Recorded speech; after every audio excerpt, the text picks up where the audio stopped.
I'm Miss Adventure, and to me, all the world's a classroom. But don't let that scare you off. I haven't even given you your homework yet.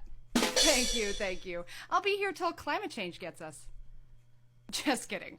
I honestly think we can salvage this nightmare of a world. It's just going to take some critical education. But first, a little about me. Thanks for asking. I like to think of myself as an elementary educator in more ways than one.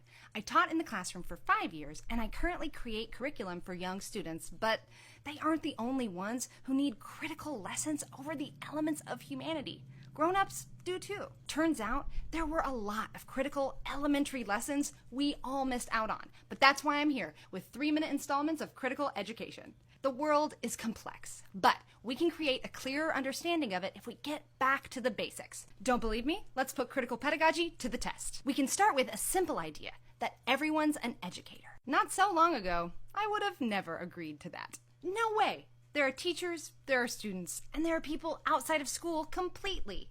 Oh, good you're here. And, that's kind of a shallow reading of what it means to be a student, a teacher, and a human. But let's use this as an opportunity to deepen your understanding.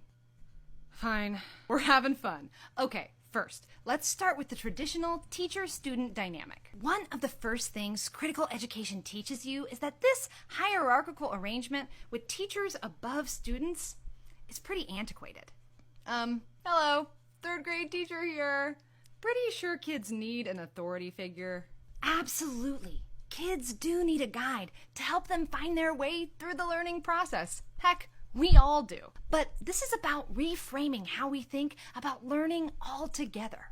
Knowledge is not passed from the superior to the lowly inferior because, as you know, teachers aren't learning as much from their students as their students are from them. Yeah, that's true. They do teach me a lot, especially about how to be a better teacher. And I don't want to be superior to them. In many ways, they're superior to me. Almost like humans aren't comparable, and using terms like superior and inferior to describe anyone is ultimately problematic, and maybe we do away with our obsession of trying to rank people above or below one another on some imagined scale of what it means to be better because it's at the heart of all injustice? Okay, rein it in there, champ. Let's get back to the lesson. Right.